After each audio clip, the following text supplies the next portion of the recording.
Good, good morning, everybody, and welcome to the Thrive and Grow with Apprenticeships. My name is Mike Thompson, and I work for a company called Gen Healthy Minds, and we work with apprentices right across the UK and globally on a day-to-day basis to help them develop and thrive in their jobs. And I'm joined today by a fantastic panel. I've got Hannah Twelftree from CBRE, and I've got Richard Flandrin from Coca-Cola, and we are going to talk about all things apprenticeships, and we hope by the end of the session you'll be very excited by the opportunities that apprenticeships provide, the career paths and the different challenges and opportunities you may have as an apprentice, if that's a pathway that you want to go down in the future.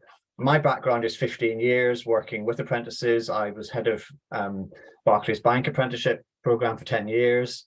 I'm really passionate about apprenticeships. I think they're a great pathway for people to follow and give great opportunities for people to go all the way to degree and beyond, which we're going to find out as we go through this session. So I'm going to ask our panelists today, Hannah and Richard, to give us a quick intro to themselves and to their organisation, and then we're going to delve a bit deeper into both the opportunities that CBRE and Coca-Cola offer, but also give you some hints, tips and advice on if you're applying for opportunities in these organizations, what you should be thinking about, how can you make the most of your application process and be successful. So Hannah, let's go to you first, if that's okay.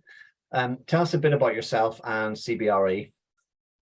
Yeah, so I'm Hannah. I am the next generation partner at CBRE. So we basically refer to kind of next generation as all of our early career opportunities. So I'm responsible for hiring all of the graduates, apprentices, placements and interns at CBRE. For anyone who kind of doesn't know, we are the largest real estate company in the world. So we do advisory and kind of investment services, kind of more so on the commercial side. So what that basically means is that we have touch points in every single area of the real estate life cycle. From kind of managing properties to development to valuing to selling and all of those types of things.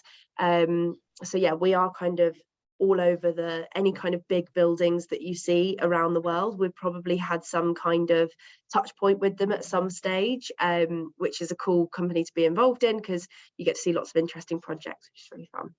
Amazing, Hannah, and that's a global organisation. So your career span not just the UK, but where else could people work within CBRE? Yes, we've got over 500 offices across the world, and yeah, so there are literally opportunities everywhere. I specifically look after the UK. All of our countries operate kind of a bit siloed, I suppose. So everything that if you're wanting to work in a specific country, then you would apply for that country specific. But then once you're into CBRE, we also can do kind of mobility around the world as well. Fabulous, that sounds amazing. And Richard, over to you. Tell us a bit about, I think we probably know a bit about Coca-Cola. Tell us a bit about yourself and your role and the opportunities that exist at Coca-Cola. Absolutely. So yes, hi everybody. My name is Richard. I obviously work for Coca-Cola, Europe Pacific Partners, and I am the recruitment manager for Coca-Cola. So what that basically means is myself and my team, we support the sites when it comes to any recruitment needs that they need, whether it be early careers, whether it be any particular positions within the business we look after. So that spans all the way from Scotland, some of the Midlands, London, a little bit of the South. So we cover a vast region in regards to that, and we look after manufacturing, distribution. We have a team who look after sales, commercial, basically every area. We are a global company. I work in the European arm for the company, and as I mentioned, I support, similar to Hannah, support GB or the UK in regards to recruitment needs for CCEP. Thanks, and we're going to find out a bit more about those in a moment or two, but I believe we've just been joined by Charlotte as well. Is that right? We have you as Marsh McLennan, Charlotte, but you're not Marsh McLennan. Tell us about yourself. Absolutely, I do apologize. No, apologies. A couple of moments late, and I am indeed MMC, but specifically speaking today from Marsh. So again, probably something that a lot of people are familiar with if you're not in the industry. But Marsh, we're a global insurance broker, one of the largest in the world. Again, doesn't sound super exciting from the offset, but insurance what we arrange is kind of looking at being a middleman and providing a professional service to huge clients. Again, for non-disclosure reasons, unfortunately, I'm not permitted to say exactly who those are, but huge household names, enormous companies, and kind of just looking at exploring the routes for whether it's day-to-day insurance and meeting statutory requirements, but way beyond that, looking at kind of future development for companies, whether it's exploring drones and cover for things like that, or if it's looking at spaceships and space rockets and identifying what the insurance requirements are around for that. So I also need to kind of, it's beyond, when we think of insurance, I think you naturally maybe misconceptions of car insurance and things like that, but I promise it's far more than that, certainly further reaching. But so just a little bit about Marsh, but yes, so I'm Charlotte Fish. I was an apprentice at Marsh. I joined the company around 4.5 years ago. I have an active role around the recruitment team, although I'm not involved in it, because it's something I'm really passionate about, and apprenticeships, as everyone else is here today. So like I say, we certainly are huge advocates, and I certainly am a huge advocate for the apprenticeship program that we offer. Someone who's been through it, and like I say, been in the business almost 5 years, it was a really great opportunity for me, and how I could kind of get into the industry without qualifications and experience in that regard. So like I say, thank you so much for having us. And can we come back to you and ask you, I want to find out more about your career. It sounds really interesting. I might ask you what the premium is for insuring a spaceship. I'm quite intrigued on that. So we'll come back to you. But Richard, I'm gonna ask you a bit about, what are the opportunities and pathways, because I guess people see Coca-Cola as it's a big organization. So help bring to life the sort of pathways, opportunities that someone applying to Coca-Cola could think about. How far could they go in terms of their education and their career? Sure. Interestingly enough, with Coca-Cola, when people think about that, they literally just think the drink falls from the sky almost, and then we just sell it. But there are so many different pathways within that. So for example, if you look at the actual production of the drinks, so we do apprenticeships in engineering, for example, which is an early start of the pathways. And that's more site-based, learning about how we produce the drinks, learning about, we need to get the lids, the bottles, the labeling, the syrup, the sugar, so on and so forth. So we need to get these things within the early pathways from the engineering and manufacturing side. Then you've got the distribution side, which also has its own pathways within that as well. But then you've got sales, then you've got commercial, finance, IT. So all of these areas have their own specific pathways, but ultimately you can start, pretty much from the beginning as an apprentice, for example. And then within the apprenticeship area, you either, whether it's 2 years, 4 years, whatever, the length of time may be within that, you can literally go from there and then build your career up within those particular areas. Now, it doesn't have to be a straight path. If you do want to move to different areas, that is something that we do in the business as well. And we call them prof levels. So you've got prof levels, which are like team leaders, if you like, and then you can get into the management stages and the senior management stages, and then it continues to go up. And if I think about Steve Morehouse, who is our VP for GB, he started as an apprentice, to give you an idea, and now he is the VP. So in regards to pathways, you can kind of see where the fact that you can start at this area, and it's almost sky's the limit in regards to where you can end up within CCEP. So it's quite broad and quite large, in regards to that. Richard, in terms of qualifications, and you mentioned engineering, what level of qualifications could people expect to be doing, and how does that work alongside the day job? Sure. So in regards to qualifications, it does vary. So we do have level 3, level 4, level 5, and we do have degree apprentices.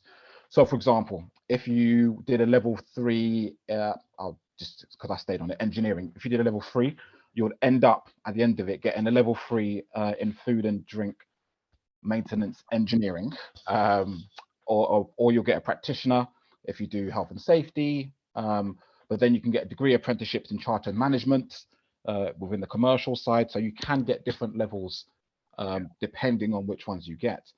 And in regards to how it fits alongside the day-to-day, so in our business, you are one of the team.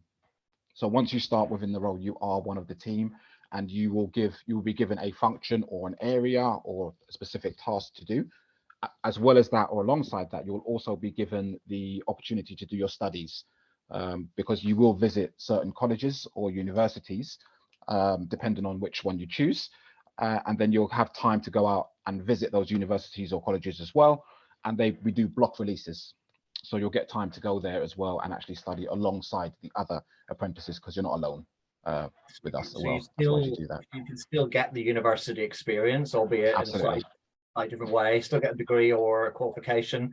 Level 3 is equivalent of A level. So you've had to have done GCSEs to apply for that?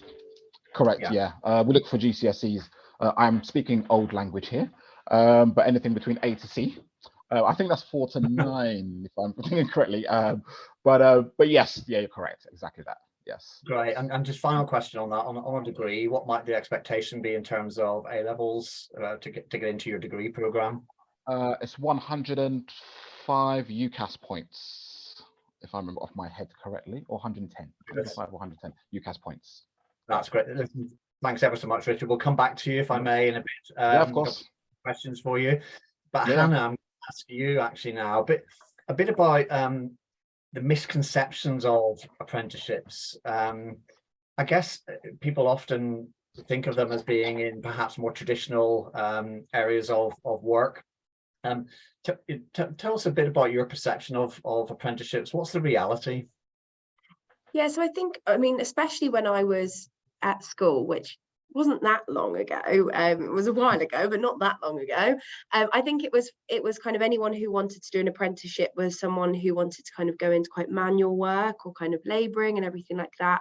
There wasn't anything kind of hugely business focused, or kind of still had that huge amount of kind of academia to it as well. Obviously not as much as going to uni, there are never going to be, but you still obviously do get that degree with a lot of the apprenticeships nowadays as well. And I think there's a big misconception of, oh, I'm not going to get the social side of going to university. I think that's a lot that I speak to kind of a lot of my apprentices, and they say, oh, but not sure whether or not I want to go down the uni route or whether or not I want to go into apprenticeship, because I don't think I'm going to get that social element. But I think actually a lot of companies now have that kind of culture where everyone kind of comes to work, enjoys coming to work, especially when they're in the office, because not everyone's in the office all the time anymore. So you still do get that social side with it. You do still kind of learn. You've got lots of opportunities. I mean, we've got kind of elements of all different areas of the business. So if you want to go down that more kind of manual route, then you can, and that kind of labouring side, then you can. Or if you want to kind of go for more of the commercial business side, then you can also do that as well. And I think there's so many apprenticeships available now that actually, I mean, I wish I knew more about it when I was younger, because it just seems like such a great opportunity. I guess Hannah, the opportunity to get a degree without having to pay, because I guess CBRE pay the costs via the levy, apprenticeship levy, don't they? So anyone joining your degree program is not having to take out loans or borrow money to pay for their degree apprenticeship. Is that right? Yeah, exactly that. So you come out, so our apprenticeships are all kind of one of them is 5 and a bit years long. Just one of our teams likes to be special. But the majority of them are 4 years long. So you start when we take post 18. So they need to have done their A levels, but then, yeah, they'll get all of their degree paid for. So they'll come out with 4 years worth of experience and a degree, and also, especially because of the world that we sit in, we do what's kind of referred to as the APC, which is the qualification that you need to become a chartered surveyor. So you'll come out with all of those things at the age of 22 and on a salary that is pretty impressive as well for a 22-year-old, because you're so much further ahead and you've got a guaranteed job. I mean, it's your whole life is basically planned out for you. I'll put you on the spot a little bit. You say a salary that would be impressive for a 22-year-old. Can you give us any indication of maybe the range that people might expect? Yeah, so I mean, it changes obviously year, especially with the cost of living and all the kind of everything that's going up at the moment. We do kind of review the salary a lot, but we work in line with the Living Wage Foundation, so they provide us with a kind of benchmark for a real living wage, whether or not that's London or regionally, because we've got offices based all across the UK as well as all over the world. And so when you qualify, you're probably looking, I mean, probably around, I mean, especially 4 or 5 years time from now, it's probably going to be around the 40k mark, Wow. maybe slightly above, which, I mean, took me a while to get up to there when I first 22. started working. That's impressive. That's impressive. Charlotte, I'm gonna come to you if I may. I'm not going to ask you your salary, by the way, and I whether was going you to say, I don't know if I can follow that. whether you. But I'm interested, Charlotte. And we've heard from Richard and Hannah about sort of journeys people can go on. You've actually experienced that journey. Tell us a bit about it. What's it been like having to work and study? I imagine that's not easy. And Absolutely. how have you found your own personal development as an apprentice? Yeah, definitely. So interestingly, and it ties in a lot with what Hannah was talking about with regards to university, and ultimately there's that kind of fork in the road choice that a lot of students have now, where it's, do I do an apprenticeship or university? You kind of feel like you've got to make that decision. I actually did go to university for a year. I didn't complete my degree because I didn't know what I wanted to do, which really common, I think, for most people at 18. I sort of look back, and now I'm in my mid-20s, and I think, my goodness, I feel like a child at 18. That's so young to be making decisions about your career for the next 40, 50 years. That's a long time to be committing to. So I went to university because I got the grades to do so.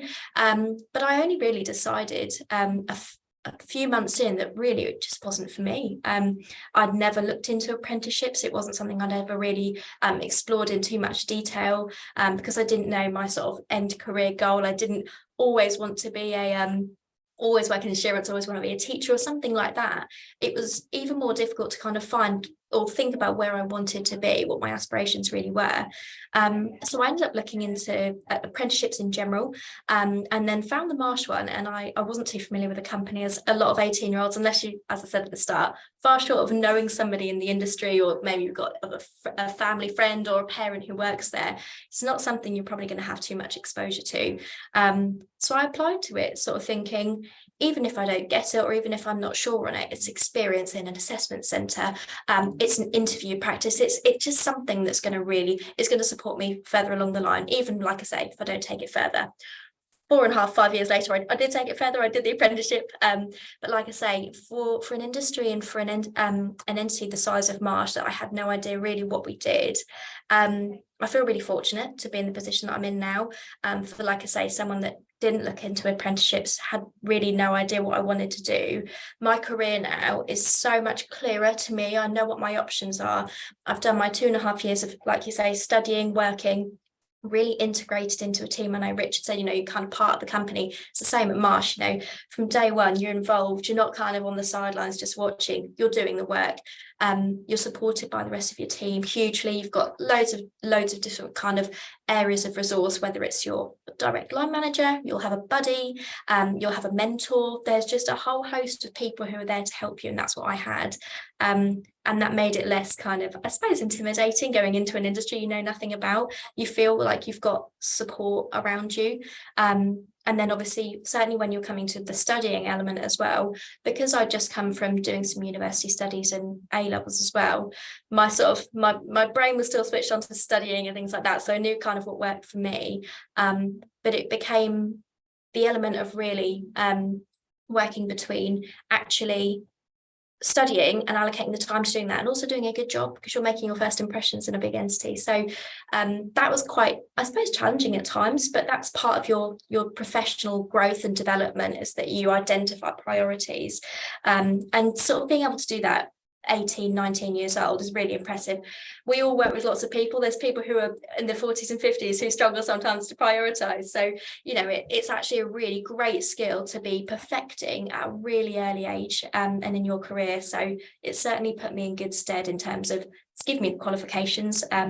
Again, similar to Hannah and Richard. So we offer in ours, we've got a level 3 apprenticeship. So you come out level 3 insurance practitioner, again, which is a great qualification. But you will also be certified Chartered Insurance Institute, so the CII, which is a huge sort of insurance industry recognised accreditation.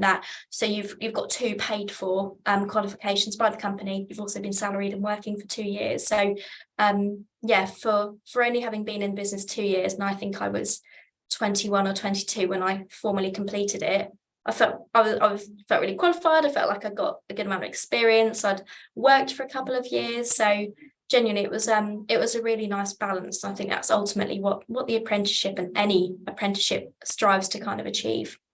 Amazing. And not too much debt in the background now either, hopefully. No, a little bit that first year, even just 1 year, but but not as much as I certainly that's not a bad position to be in. Congratulations. And I'm going to ask you, Hannah and Richard, the same question, if I may, because I guess the guys watching today would like sort of top tips, because you guys are all recruiting people. What are your top tips for preparing to go for that interview or to work for that organization, to apply for that organization? Very quickly from each of you. I mean, Charlotte, can we start off with you? We'll keep with you, because you managed to get in there. It sounds like first time, first job application, got in, successful. What were your top tips for preparing? Honestly, attitude. You don't have to know everything about the company. You don't need to know who the CEO is, when they acquired another firm, how much their revenue is. Go in with an attitude that shows that you care, that you'll work your hardest, that you'll do your best. Doesn't matter if you don't always achieve that, but things like that shine through more than, in my opinion, anything else. And I would just recommend, go in with a positive attitude. Genuinely, that will shine above everything else that you might be able to say. So yeah, attitude for me. I love that. Having recruited thousands of apprentices over the years, the ones that stood out to me were always the ones that came in with that sort of passion to work for you, that really can-do attitude. So I can see nodding, Richard and Hannah, you're nodding away. Hannah, I'll come to you. What are your top tips? I think it's also, I mean, 100% agree with Charlotte.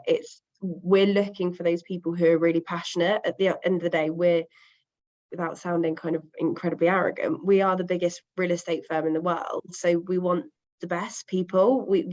And I mean, like everyone really, but I think also thinking about how to stand out, which can sometimes be really tricky. And it doesn't need to be like being like the most extrovert person in the room.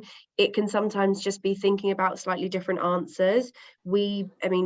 This year we had about 1,500 applicants to our apprenticeship program. So I'm going through each of those applications and they start to seem a little bit samey, because everyone says the same thing. Oh, I'm really driven, I'm really motivated, I want to work really hard, which doesn't really, like, everyone says that and it's very easy to say that. Actually tell us about why you're really driven, why you're really passionate, what you're going to do with us, and trying to kind of break away from that mold of those really generic answers. The same with kind of when you're in the assessment centres and when you're in those interviews, thinking about those slightly different answers that aren't just kind of template answers, I suppose. Brilliant. And Richard, I'll come to you. Richard, maybe can you also just expand a little bit upon what the process might look like, just to give people a feel for, because we just heard Hannah talk about assessment centres, and tell us a little bit about the Coca-Cola process and maybe your advice on getting through it successfully. Yeah, absolutely. So we do something called gamification, which is a part of our interview process, which is basically a bunch of fun games that you play whilst we're testing your aptitude, I guess, within that. So once you complete the gamification and you get a certain percentage score to pass, then to everyone's point, you do get invited to an assessment centre. And on that, there are various pieces of tasks to do on the day. Now, I think what's the key thing is, kind of going back to the hints and tips, I guess, the key things is there are certain points where you are your window. Yeah. So your CV, for example, is a window into you. And then when you get onto the assessment center, you have an opportunity again to show yourself through the window, ultimately. And it's all about being yourself. It's about being yourself, and don't be afraid to ask questions. That's one tip I'd give everybody. And I know this is a cliche, but no question is a silly question. Please do not feel afraid to worry about that. And our interview process is also, a lot of it is strength based. So it's not competency based, it's more strength based. So again, we're not trying to trip anybody up. We're not trying to do anything like that. It's almost like a conversation feel of it. But also remember, it's about teamwork. So that's definitely a tip I'll give. To Hannah's point around, you don't have to be extroverts. You don't have to do that kind of stuff, but it's about how you work with the team or the other people in the room and shine through that way as well. But yeah, there are obviously a number of steps, but yes, you got the gamification, assessment day, which will include interview, group exercise, individual exercise, and then hopefully successful at the end of that point, really. So it's worth then, Richard, thinking about, beforehand, just sort of writing down or talking to colleagues or friends about what are my strengths and how do they come through. And maybe think of some examples of where that strength has appeared in their life, maybe leadership in the school environment or college environment, or is that a good idea? Yeah, absolutely. And I think don't limit yourself just to college or education. You could think about other activities you do outside of that, or things you do at home, for example, or certain hobbies you may have, and how you've used various bits and pieces within those different areas. So absolutely, it's definitely a good idea to, pull on your resources that you may not think you have, but everybody is almost a resource. So definitely pull on those. Even doing mock interviews and things like that is also a good idea. To practice, when you're in front of people, because this may be the first time you've ever done an interview or first time you've ever been on an assessment day. And also keep in mind that you're probably not alone, as in being the first to do this, so you are amongst other people who are probably are in a very similar position than you are. Also, sorry, can I just jump on the edge of that just as well with the interviews? Make sure you prepare some questions to ask at the end of the interview, and not just what's my training, or if that's what you really want to know, then sure, go for it. But the people who stand out, the ones that come out with we get some quite challenging questions sometimes, and they really make people think, and they make you kind of stay in people's mind. But always make sure you plan kind of 3 to 5 questions, even if you only ask 1 or 2 of them. Have 3 or 5 questions in your kind of arsenal ready to ask at the end of an interview. Brilliant. And Charlotte, anything else you would add to those points of going through, having been through the process yourself? What was it like for you? You know what, and I feel really fortunate for this, because you don't know kind of what it's going to be like, and like Richard and Hannah have said as well, you do kind of feel quite isolated, thinking, oh my goodness, everyone else in here must have done a whole host of assessment centres or interviews. I'm the only one who hasn't. And again, that's not the case. So for me, it's genuine. It's a comfortable environment. So I would just say, I suppose, more advice to people who maybe, if you've got an assessment centre coming up and you're a bit nervous, not knowing what to expect, as Richard has said, and as a huge employer, we as a business will only ever try to get the best out of you. It's not an exercise to try and knock you down or make you doubt yourself. We want to bring the best out of you. So what you'll find is that in our processes, and now as someone who partakes in sort of group interview sessions, other people who are interviewing are actually just other employees in the business. So from our perspective, we have a mix of recruitment-based team and a talent acquisition team. We also have just regular people who are doing the day job, because they have to be the ones that you want to work with. So bear in mind, as we've said about teamwork, go into it and think, am I coming across as a person that would be good to work with? Doesn't mean you have to be really loud and overconfident. It also doesn't mean you have to be really withdrawn into yourself. It's just trying to be a good person that you can imagine being cohesive in a team environment. I think all of us, it sounds like we all you're working with people. So when I go into these things, I think, would I be a good person to work with? Or on the flip side, would this person fit well into a team environment? So yeah, I'll just say, don't overcomplicate it. Don't worry. No one's trying to catch you out, trying to get the best out of you. But like I say, a bit of prep, bit of confidence just in yourself, and you'll be fine. You'll go a long way. So in my experience, I also really encourage people to reach out to us before the session, to contact us, to talk to us, to get familiar with the team that are going to be recruiting them. And that equally, I think Richard talked about the opportunity to shine a light on yourself, even just reaching out beforehand and saying, I've got these questions, I'm a bit nervous about this, what's going to happen, is actually quite a good way of shining a light on yourself very early in the process. So listen, guys, I think we're kind of running out of time now. Just a huge thank you to all of you for lots of great advice. Hopefully those of you listening today are excited about apprenticeships. All the organizations on the session today have opportunities, so please do go and explore a bit further and find out a bit more about them.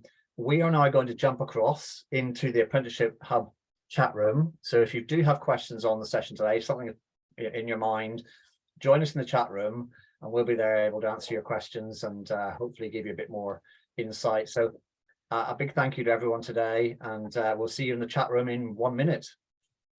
Thanks very much. Thank you so much. Thank you. Yes.